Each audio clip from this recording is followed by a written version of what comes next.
Hey guys, welcome back to my channel for an all new episode recap of the Daysofourlives, March 19, 2026. So we start off with Abe and JJ. So JJ coming in back, he's catching up with Abe and he is thankful for him and Theo getting back on track in terms of their friendship. Now Abe is happy about that as well because he knows how tight they used to be back in the day, and Theo is appreciative of their friendship getting back on track, as is JJ. And JJ is saying that Theo, being who he is, has taught him a lot and had him, just really look into himself a lot more, how he operates, all of that. So at some point, he does link up with Sean, and they're talking to Roman, and Roman invites him for a meal, and Sean is coming off of, I guess, day off, and he invites him for a meal. But at some point, Sean said that he got a tip on the henchman that was working with Vivian and that he's lurking around Salem, and he asked JJ if he's on duty, and he said nobody can be. So he said, are you game for this stakeout? So he said yeah. So they leave. Abe is waiting on Paulina. At some point we get into that. Gwen is trying to cover up her tracks. She's trying to reach the servant that she paid off with Dimitri's money, the one that was supposed to just maintain things and make sure that it doesn't trace back to her. She's not reaching her for some reason. She's angry because now everything is just caving in at this point.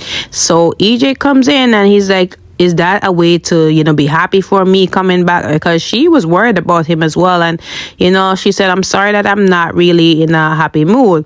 So he said that all the charges against me have been dropped. Bill couldn't really hold me for anything because there's no evidence tying to me at all.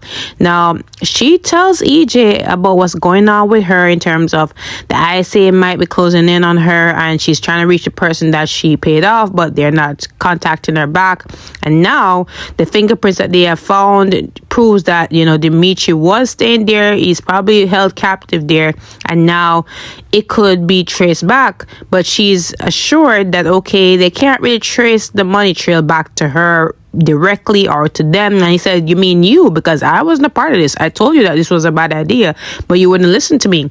So she said, yeah, but at some point you were in on it, me working with Vivian. And he said, look, Vivian was the one who was responsible for working with Peter, for holding me and my family captive. Like, the fact that you work with that woman is just mind-boggling to me. But I assure you that she won't be a problem to us anymore. So she said, what happened? So he said, let's just say Vivian is in a disclosed location.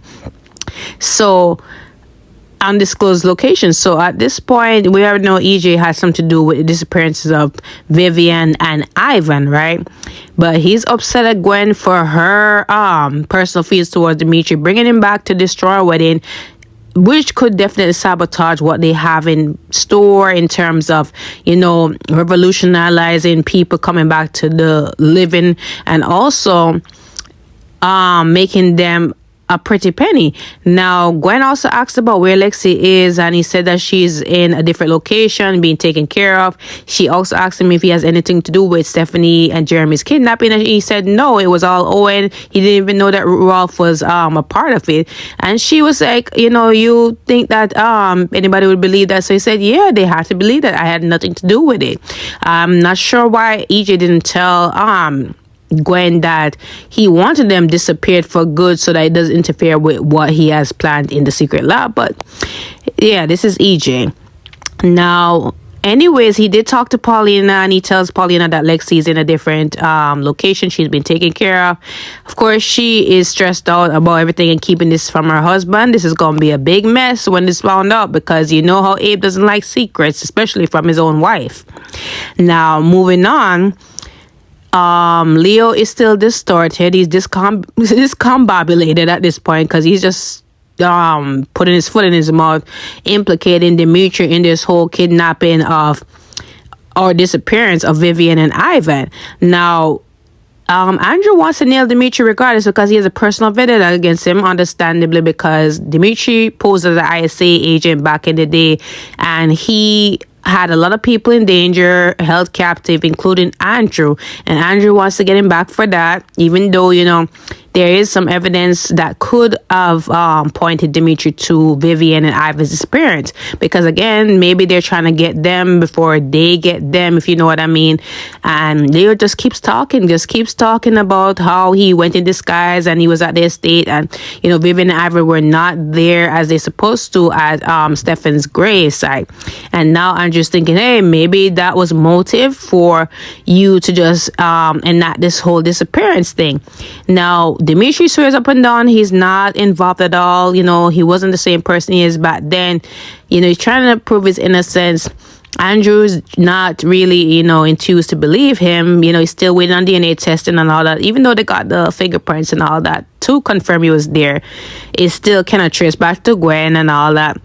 Still doesn't prove Vivian had anything to do with it. Now, Dimitri is still maintaining his innocence. He's saying that he did not work with Peter's accomplice. And Leo at this point, he's all over the place. He is collapsing.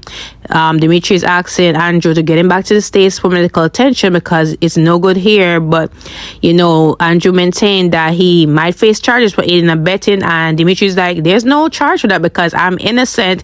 And, he's better off there. And I'm going to prove my innocence and we're going to get back there in one piece. And, that was really it with them. There also was some mysterious person in black laying flowers at a gravesite that said Vivian Alamein. So what's really going on there? Are they pulling a stunt from years ago where Vivian had Carly buried alive? That would be rich if she would come back for that whole, reversal thing, karmic energy. That would be amazing. But anyways, moving on.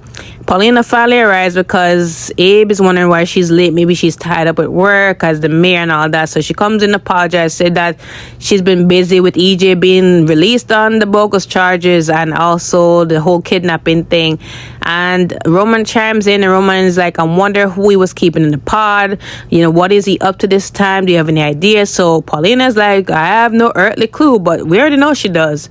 So at some point, she sits down and Roman gives them traditional meal for St. Patrick's Day, and she's like, my stomach is hurting, take that away. So she felt bad because she didn't say thank you to him, and she, he was nice enough to give them the meal. And Abe is like, I don't think he took it personally because you're under a lot of stress. He can see that you're, feeling bad about everything going on. And yeah. At some point, she took a call. That was the time she was talking to EJ, and Abe and Roman are looking like, you're really worried about her, right? So he said, yeah, I am. So at this point, I just really want to know what she's going to do when the truth is found out. And she kept that from her husband, all because she wants to hold on to him. And she's like, I'm glad you're here for me. And, I couldn't have gone through nothing without you. And we're good together, whatever. Wait till Lexi appears. Now, EJ went to go look for his sister, and Lexi is in a different location, as we spoke about earlier, and she's in silk pajamas this time. And Rolf is just keeping a good eye on her, monitoring her progress, and EJ is just talking to her about how when you do wake up, you'll make a lot of people happy, and also you will make a lot of people real rich. So we know what EJ is more focused on, the bottom line. At the end of the day, yeah, he might be happy to see his long departed sister, but he's more interested in making them dollars. So he's just ready for this all to happen and her to be, back with the living.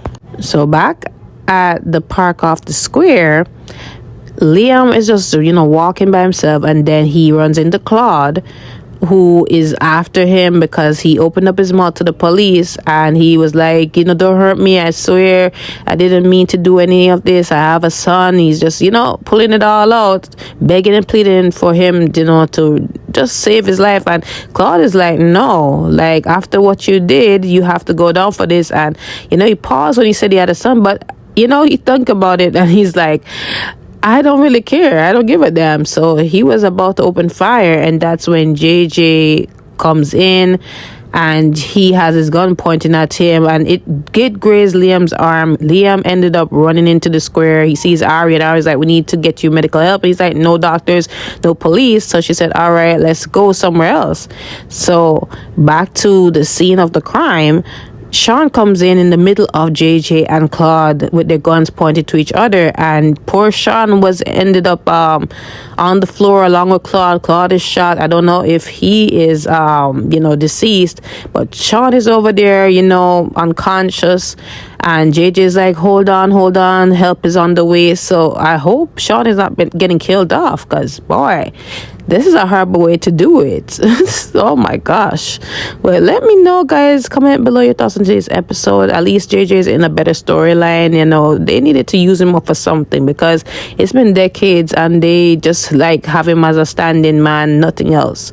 But yeah, comment below your thoughts on today's episode. Don't forget to like, follow, subscribe to my channel. I will see you guys tomorrow.